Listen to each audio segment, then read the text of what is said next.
श्रीमद् भगवत गीता सिर्फ एक धर्म के लिए नहीं है, बल्कि इसे धरती के हर इंसान को पढ़ना और समझना चाहिए ताकि वो अपनी ज़िंदगी में सुख, शांति और सफलता को प्राप्त कर सके। कहा जाता है कि जिस घर में गीता का पाठ हर रोज़ पढ़ा जाता है या सुना जाता है, उस घर में भगवान श्री कृष्ण आते रहते हैं। श्रीमद् भगवत गीता साक्षात भगवान की दिव्य वाणी है। इसकी महिमा अपार है, अपरिमित है। उसका यथार्थ में वर्णन कोई भी नहीं कर सकता। शेष महेश गणेश भी इसकी महिमा को पूरी तरह से नहीं कह सकते, फिर मनुष्य की तो बात ही क्या है। भगवत गीता में कुल 18 अध्याय और 700 श्लोक हैं, जिसे सभी के लिए पढ़ पाना थोड़ा मुश्किल है। इसलिए आज के इस बेहद ही खास वीडियो में हम श्रीमद् भगवत गीता के 18 अध्याय के 700 श्लोकों के सार के बारे में बात करने जा रहे हैं, जिन्हें जानकर आप श्रीमद् भगवत गीता का सही मतलब समझ पाएंगे। इसलिए इन विचारों को आप हर रोज़ रात में सोने से पहले ज़रूर सुने। तो चलिए जानते हैं भगवत गीता के 700 श्लोकों के सार के बारे में। भगवत गीता का पहला उपदेश ये है कि कभी भी अपने धन, अपने पद और बल का अभिमान नहीं करना चाहिए। दुर्योधन को बहुत अभिमान था कि मेरे पास भीष्म पितामह जैसे, द्रोणाचार्य और कर्ण जैसे योद्धा बैठे हैं, तो ये पांडवों को तो यूं ही मसल कर रख देंगे। अपने धन का अभिमान था, अपने पद और शक्ति का अभिमान था, लेकिन वो अभिमान ही एक दिन उसके सर्वनाश का कारण बना। जो लोग अपने पैसे के अहंकार में या शक्ति के अहंकार में दूसरों को नीचा दिखाते हैं, दूसरों को चोट पहुंचाते हैं, एक दिन उनकी वही गलती उनका सर्वनाश कर देती है। इसलिए जीवन में आप चाहे कितने भी सफल हो जाएं, कितने भी बड़े इंसान हो जाएं, लेकिन उसका अभिमान दूसरों को कभी मत दिखाना। भगवत गीता का दूसरा उपदेश ये है कि श्री कृष्ण अर्जुन से कहते हैं कि हे अर्जुन, मृत्यु जीवन का अटल सत्य है, जिसे कुछ समय के लिए टाला तो जा सकता है, किंतु झूठा साबित नहीं किया जा सकता। और ये शरीर तो किराए के घर की भांति है, जहाँ हम कुछ समय के मेहमान हैं। शरीर नश्वर है, किंतु आत्मा अमर है। जो होना है उसे कोई टाल नहीं सकता, और जो होना ही नहीं है उसके बारे में शोक व चिंता करके स्वयं की परेशानियां बढ़ाने के ही समान है। जो भी जन्म लेता है उसकी मृत्यु निश्चित है, और मरने वाले का जन्म निश्चित है। इसलिए जो अटल है उसके विषय में तुमको शोक नहीं करना चाहिए।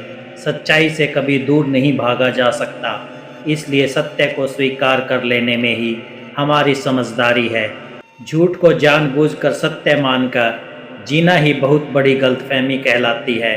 स्वयं की व्यक्तिगत सोच गलतफहमियों को भी जन्म दे सकती है। इसलिए स्वयं की व्यक्तिगत सोच को दूसरों पर कभी नहीं थोपना चाहिए। वासना, क्रोध और लालच ये नरक के 3 द्वार होते हैं। बिना मोक्ष के जन्म मरण के चक्कर से छुटकारा नहीं पाया जा सकता। जिस प्रकार अग्नि सोने की परख है, उसी प्रकार संकट वीर पुरुषों की परख है। मनुष्य का सबसे बड़ा और सबसे पहला शत्रु या मित्र उसका मन ही होता है। एक और हद से अधिक इच्छाएं जीवन का सुकून छीन लेती हैं। बिना किसी पुरुषार्थ के आप अच्छे फल व सकारात्मक परिणाम की कामना ही नहीं कर सकते। यदि आप धर्म के मार्ग पर चलते हैं तो परिणाम की चिंता किए बिना अपने धर्म का निडरता से पालन करें।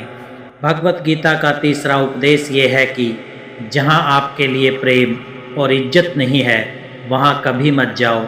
महाभारत का युद्ध शुरू होने से पहले श्री कृष्ण हस्तिनापुर गए थे, पांडवों की तरफ से शांति प्रस्ताव लेकर। तब शकुनी ने दुर्योधन से कहा, ये कृष्ण बड़ा मायावी है, अगर ये हमारे पक्ष में आ जाए तो समझ लो पांडव हार ही गए। तो इसकी सेवा करके इसको अपने घर आने का निमंत्रण भेजो, इसे खुश करो।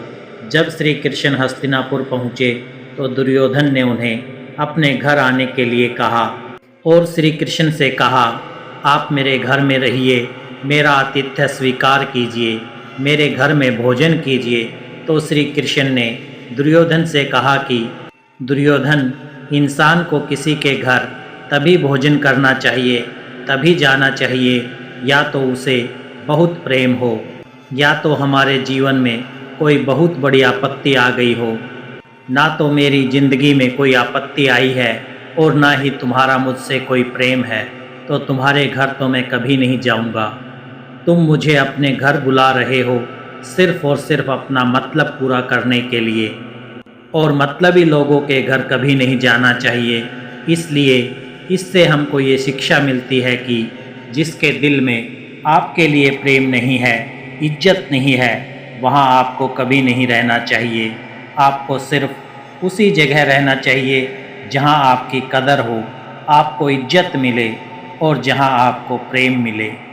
भगवत गीता का चौथा उपदेश ये है कि मूर्ख और दुष्ट लोगों को कभी ज्ञान नहीं देना चाहिए। इससे उनके अहंकार को चोट लगती है और वो आपके लिए मन में बैर भाव लेकर बैठ जाते हैं और वक्त आने पर आपको ही नुकसान पहुंचाते हैं।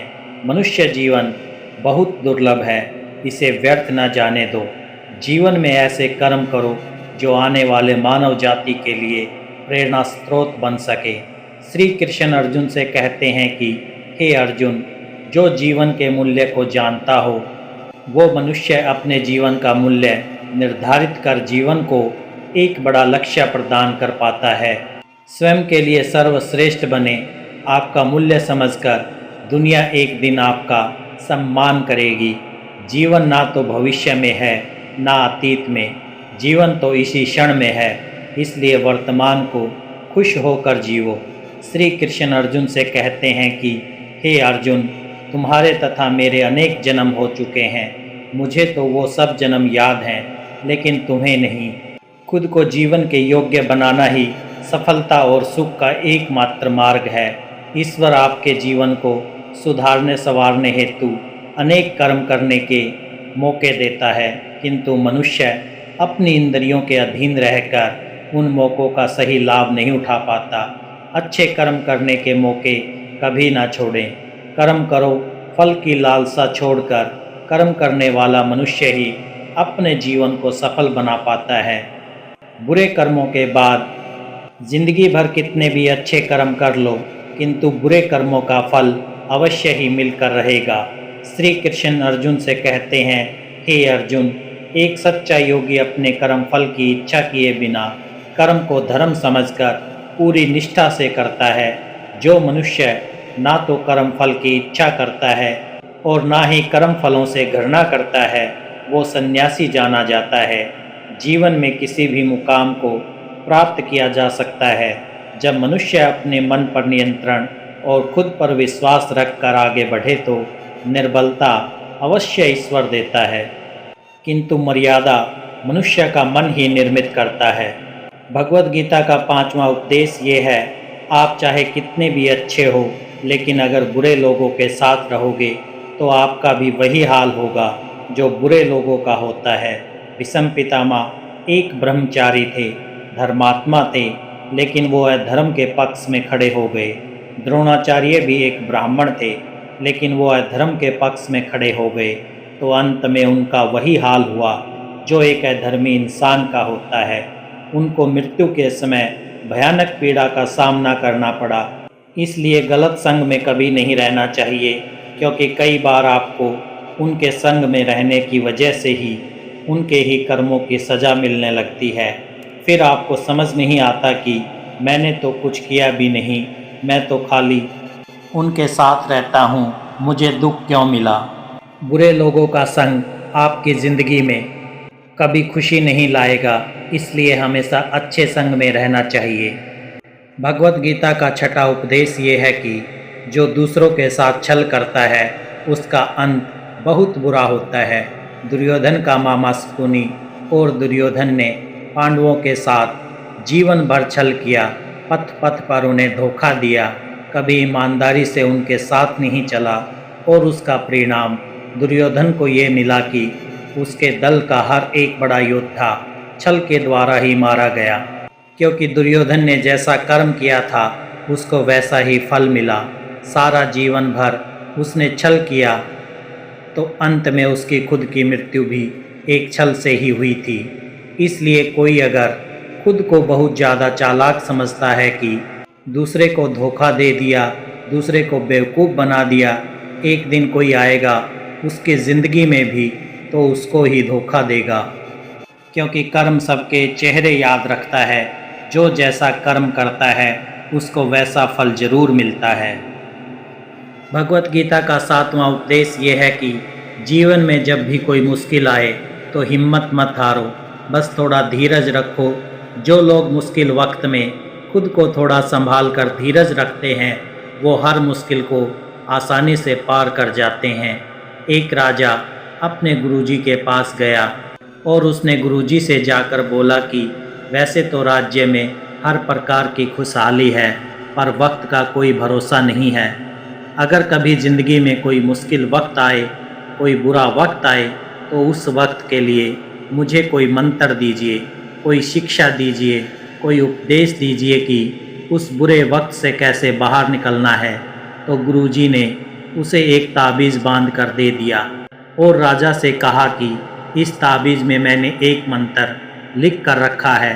जब तुम्हारी ज़िंदगी में बहुत बुरा वक्त आए और तुम्हें लगे कि इससे बुरा तो अब कुछ हो ही नहीं सकता, उस समय पर यह ताबीज़ खोल के तुम इस मंत्र को पढ़ लेना, तुम्हारे अंदर बहुत शक्ति आ जाएगी। और एक दिन ऐसा हुआ कि उस राजा के राज्य पर किसी दूसरे राजा ने आक्रमण कर दिया और इस राजा की ऐसी स्थिति हुई कि उसे अपना राज्य छोड़कर, पूरे शहर को छोड़कर अपने कुछ लोगों के साथ भागना पड़ा। उस समय पर राजा बहुत दुखी था और विचार करने लगा कि गुरुजी ने मुझे ताबीज़ दिया था कि जब ज़िंदगी में बहुत बुरा वक्त आए तब उसे खोलकर पढ़ना और इसके अंदर जो मंत्र लिखा हुआ है वो मेरे अंदर शक्ति भर देगा। राजा ने विचार किया कि इससे बुरा वक्त और क्या हो सकता है। उसने गुरुजी का दिया हुआ वो ताबीज़ खोला और उसके अंदर लिखा हुआ था कि ये वक्त भी गुजर जाएगा। इस वचन को पढ़कर राजा के मन में एक शक्ति आई, विश्वास जागा कि ये जो बुरा वक्त है ये भी टिकने वाला नहीं है, ये भी निकल ही जाएगा। इसलिए मुझे हिम्मत नहीं हारने, वापस से अपनी सेना खड़ी करनी है। और उस राजा ने वापस अपने सैनिकों को जमा करके अपनी सेना को खड़ा किया और उस राजा पर हमला करके अपना राज्य वापस प्राप्त किया। तो ज़िंदगी में स्थिति चाहे कितनी भी बुरी क्यों ना हो, वो हमेशा के लिए नहीं रहने वाली, वो भी एक दिन गुजर जाएगी। वक्त चाहे कैसा भी हो, एक दिन ज़रूर बदल जाएगा। हमारी ज़िंदगी में न जाने कितनी बार दुख आए, कितनी बार मुश्किल वक्त आया, लेकिन हम हर बार निकल जाते हैं। ऐसे ही आपकी ज़िंदगी में जब कोई मुश्किल वक्त आए, बुरा वक्त आए, तो मन में ये विश्वास रखना कि ये वक्त भी एक दिन गुजर ही जाएगा। इसलिए अपनी हिम्मत मत हारो। अगर आपके अंदर धीरज है तो आप बुरे से बुरे वक्त को भी ज़रूर पार कर जाओगे। भगवत गीता का 8वां उपदेश ये है कि आज के युग में बहुत ज़्यादा अच्छे मत बनो, नहीं तो ये दुनिया आपको लूट के कंगाल कर देगी। पांडवों की कहानी ये शिक्षा देती है कि ज़्यादा अच्छा बनना आपको कई बार बहुत दुख दे सकता है। जो पांडव हमेशा धर्म पर चलते थे, कभी कोई गलत काम नहीं किया, लेकिन उनका सारा राजपाट चला गया। उनकी पत्नी को भरी सभा में नग्न करने की कोशिश की गई। भिक्षा लेकर के उन्हें अपनी ज़िंदगी गुजारनी पड़ी। कारण क्या था? वो कुछ ज़्यादा ही अच्छे बन रहे थे। ये तो तब की बात है, और आज की दुनिया तो और भी बदल चुकी है। लोग अच्छे इंसान को इज्जत कम देते हैं, बल्कि उसका इस्तेमाल ज़्यादा किया जाता है। अगर आप भी लोगों के साथ अच्छा चलते हैं तो आप इस चीज़ को खुद अनुभव कर पाएंगे। आप जितना लोगों के साथ अच्छा चलते हैं, लोग आपके साथ उतना गलत व्यवहार करते हैं। लोग आपका उतना ज़्यादा इस्तेमाल करते हैं। आप दूसरों की खुशी के लिए कुछ भी करते जाते हैं और लोग सिर्फ आपका फ़ायदा लेने में लगे रहते हैं। इसलिए आज के ज़माने में खुश रहना है ना, तो बहुत ज़्यादा अच्छे मत बनो। इसका मतलब ये नहीं कि आप बुरे इंसान बन जाओ। आप अपनी नज़र में अच्छे बनते रहो, दुनिया की नज़र में अच्छे बनने की कोशिश कभी मत करना। भगवत गीता का 9वां उपदेश ये है कि आप अपने गुजरे हुए वक्त को भूल जाओ, क्योंकि अगर आप गुजरे हुए वक्त के दुख में जीते रहोगे, उसके पश्चाताप में जीते रहोगे, तो आज भी आप कभी खुश नहीं रह पाओगे। समझदार लोग जो समय चला गया है उसका दुख नहीं करते। आपका बीता हुआ कल कैसा भी क्यों ना हो, उसका प्रभाव आपके आज पर नहीं पड़ना चाहिए। जो भी आपके साथ हुआ उससे सबक लो, शिक्षा लो कि अब ये ज़िंदगी में आगे नहीं होने देंगे हम, और ज़िंदगी में आप आगे बढ़ जाओ। कई बार लोग रोते रहते हैं कि उस इंसान ने मेरे साथ इतना गलत किया, इसलिए आज ज़िंदगी में मैं इतना दुखी हूँ। लोग कोसते रहते हैं दूसरों को कि उसकी वजह से मेरी ज़िंदगी में दुख है, उसकी वजह से मेरी ज़िंदगी खराब हो गई। लेकिन जब तक आप उसे कोसते रहेंगे, आप ज़िंदगी में कभी खुश नहीं रह पाएंगे, कभी आगे नहीं बढ़ पाएंगे। जो हुआ, जो लोगों ने आपके साथ किया, उसे आप बदल नहीं सकते, लेकिन आपका आज आप ज़रूर बदल सकते हो। कल के दुख से छूटना चाहते हो तो कल में नहीं, आज में जीना शुरू करो। आपको ऐसा एक भी इंसान नहीं मिलेगा जो अपने कल में जीता हो और प्रसन्न रहता हो। सिर्फ वही इंसान खुश रहेगा जो अपने आज में जीता है। कल में जीने वाला इंसान किसी न किसी पीड़ा से जुड़ा होता है, किसी न किसी दुख, किसी न किसी पश्चाताप से जुड़ा होता है। कल में जीना आपकी ज़िंदगी की सारी खुशियाँ छीन लेगा। तो जितना हो सके अपने पास्ट को भूल जाइए और अपने प्रेजेंट में जीना शुरू कीजिए। भगवत गीता का 10वां उपदेश ये है कि हमारे रिश्तेदार ही हमसे सबसे ज़्यादा जलते हैं। हमारी सफलता से सबसे ज़्यादा दिक्कत हमारे रिश्तेदारों को ही होती है। बाहर वालों को कोई फ़र्क नहीं पड़ता कि आपकी ज़िंदगी में क्या हो रहा है, और जो आपके रिश्तेदार होते हैं उनकी पूरी नज़र रहती है आपकी ज़िंदगी पर। बाहर से तो वो यही कहेंगे कि आगे बढ़ो, सफल हो जाओ, खुश रहो। जब उन्हें आप अपनी सफलता के बारे में बताएंगे, अपनी किसी कामयाबी की खबर उनको सुनाओगे, तो उसे सुनकर उन्हें बिल्कुल भी खुशी नहीं होती। कई बार सारी दुनिया आपको पसंद करती है, आपके काम की तारीफ़ करती है, लेकिन आपकी कदर आपके घर में ही नहीं होती। महाभारत का युद्ध बाहर के लोगों में नहीं हुआ था, ये भाइयों की आपस की लड़ाई थी। पांडवों के हर सुख से दुर्योधन जलता था। जब भी पांडव किसी काम में सफल होते थे, उसे बिल्कुल भी बर्दाश्त नहीं होता था। दुर्योधन हर कोशिश करता था पांडवों को नीचा गिराने की, जितना हो सके उन्हें दुखी करने का। और वही भाइयों की आपसी जलन महाभारत के युद्ध की वजह से हुई, जिसमें न जाने कितने अनगिनत लोग मारे गए। बाहर वालों को क्या फ़र्क पड़ता है कि आप कैसी ज़िंदगी जीते हैं, लेकिन ये जो रिश्तेदार होते हैं, ये जो करीबी लोग होते हैं, मजाल जो इन्हें आपकी खुशी बर्दाश्त हो जाए, सबसे ख़तरनाक होते हैं यही लोग। क्योंकि ये बाहर से बहुत मीठा चलते हैं, आपको अच्छे अच्छे शब्द कहते हैं, लेकिन आपके पीठ पीछे ये आपसे ज़रा भी खुश नहीं होते। तो इसलिए किसी को भी अपना समझने से पहले आप ये ज़रूर चेक कर लें कि वो सच में आपका अपना है या सिर्फ अपनेपन का दिखावा हो रहा है। भगवत गीता का 11वां उपदेश ये है कि जो इंसान आपको बार बार चोट पहुँचाए, उसे कभी माफ़ नहीं करना चाहिए। युधिष्ठिर ने दुर्योधन को बार बार माफ़ किया, और उसका परिणाम ये हुआ कि उन्हें अपनी ज़िंदगी में बहुत बड़े दुखों का सामना करना पड़ा। वो इंसान अगर एक बार गलती करे तो माफ़ करना फिर भी ठीक है, लेकिन कोई अगर बार बार गलती करे तो उसे माफ़ करना आपको बहुत ज़्यादा नुकसान पहुंचाएगा, क्योंकि वो गलती नहीं हो रही है, उससे वो उसकी आदत है, वो ऐसा ही है, वो हमेशा आपके साथ ऐसा करेगा। तो बहुत ज़्यादा दयालु मत बनो। किसी को माफ़ करने में और बेवकूफ़ बनने में बहुत बड़ा अंतर होता है। किसी को अगर एक बार आप माफ़ भी कर रहे हो तो उस इंसान से आप ज़रूर सावधान रहना। कहते हैं आजमाए हुए को फिर आजमाना मिट्टी मुंह में डालने के बराबर होता है। जिससे धोखा खाया है, जिससे आपको तकलीफ़ मिली है, उस पर भरोसा गलती से भी मत करना।